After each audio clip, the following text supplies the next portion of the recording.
Hello everyone and welcome back to the library. I'm Lara.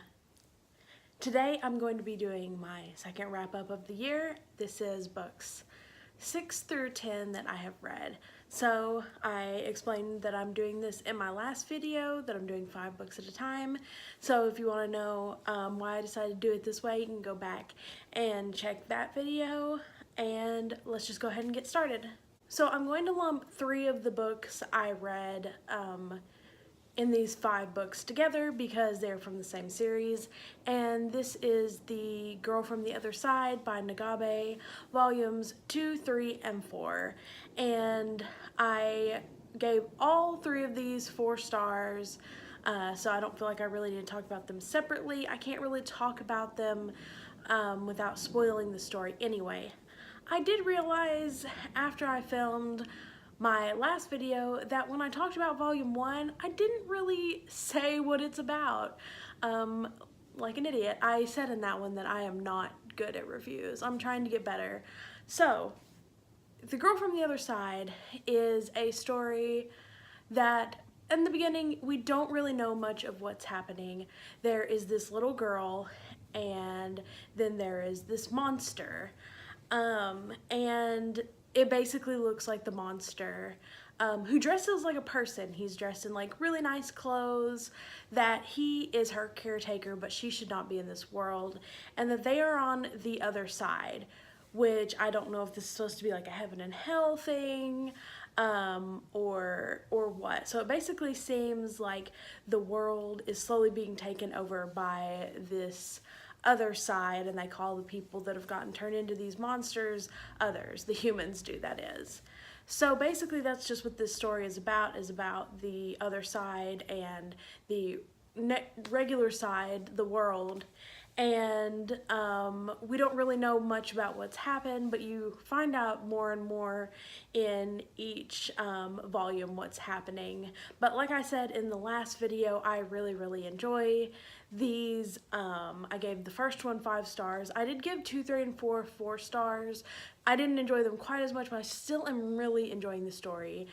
2, I believe, is the one where I first noticed that there are some panels that are happening at night, and because the art is in black and white and it's kind of this dark, like, kind of, I said I really enjoy the art in the last one, but the art is kind of not perfect.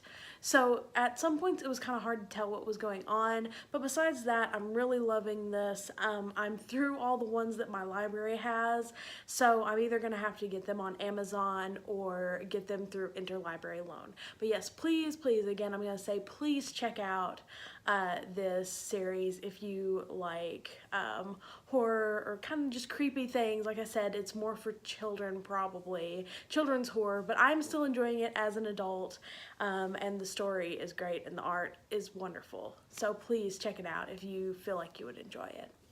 Since I'm counting all 3 of those as book 6, 7, 8, the next one is book 9, and this is also a graphic novel, and this is Chew, volume 1 by John Layman, and I gave this 4 stars. This is about Detective Tony Chew, who is a sebopathic, which means that he is a psychic, but only when he eats something. So when he eats something, he can tell where it came from, what happened to it, and you can see how that would be possibly disturbing at times. In this world he's in, I don't know if it's all meat, but at least chicken is illegal. So it starts off with himself and his partner at this restaurant, this illegal chicken restaurant, and that they're going to be doing a bust at because they are serving chicken.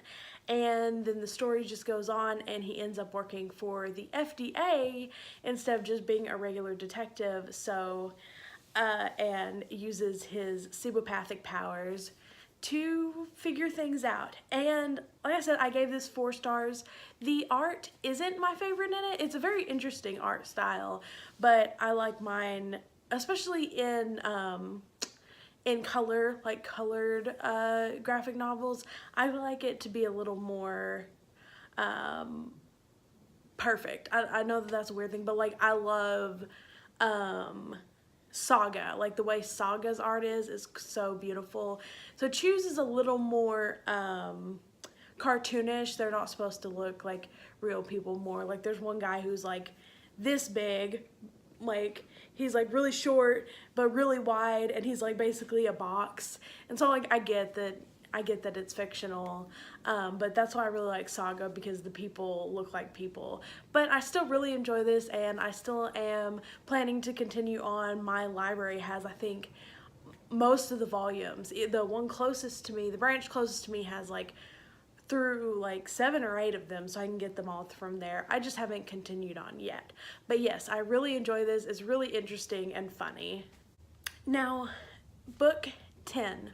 Book 10 is what got me out of my slump that I had been in since October. And I don't know if y'all watch videos where they're like 10 ways to get out of a book reading slump, and they're like, read a book or reread a book or read a book that you're interested in, but they're always like, read a short book, read something short that you're really interested in, and this will really help you. Well, the book that helped me get out of my slump was It by Stephen King, which just seems hilarious to me to think about. It was really funny the whole time I was reading it. I was like, I'm loving this and I'm wanting to read so much more. But I mean, if you don't know what it is about a group of boys and one girl who encounter something evil, and it turns out this evil thing in their town, this evil entity, has been haunting their town for thousands of years, pretty much since the beginning of time, and that it comes out of sleep every 27 years. I believe it's 27. So we see them as children, and then we also see them as adults 27 years later, from when, I believe it's 27 years later. Again, I can't exactly remember. But when they're adults, and it has awoken again. And oh my gosh, my coworker has been trying to get me to read it since he read it last year before the movie came out. He listened to the audiobook, and I also listened to the audiobook, and it was so good.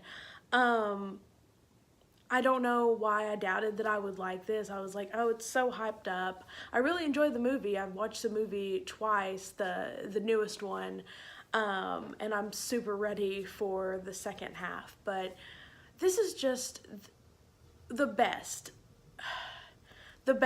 One of the best novels I've ever read. I gave it 4.5 stars. It is not perfect, but this is still one of the best things I have ever read. I think the thing about King is he can write a 1,200-page book with this, which this is, but you're still pretty much interested the whole time.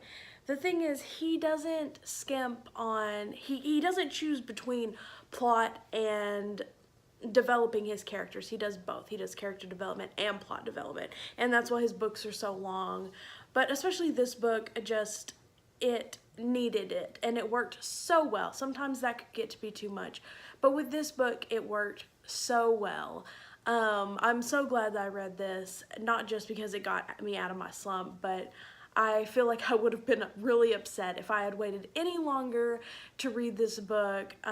Please, if you love horror, if you just love plot and character driven books in general, pick up It by Stephen King. It is so good. The audiobook is definitely worth it as well. It was so good, and I'm just so grateful to this book. Thank you, Stephen King, for writing this, because it has gotten me back into the mood for reading, hopefully for the rest of the year. I mean, I'm sure I'll get slumps again, but this definitely kicked my butt back into gear for reading. So those are books 6 through 10 that I have read this year. I hope you enjoyed this video. If you did, please give it a like. Please comment down below and let me know if you've read any of these books and what you thought about them. And please subscribe also if you enjoyed the video and would like to see more. And I will see you all in the next video. Bye.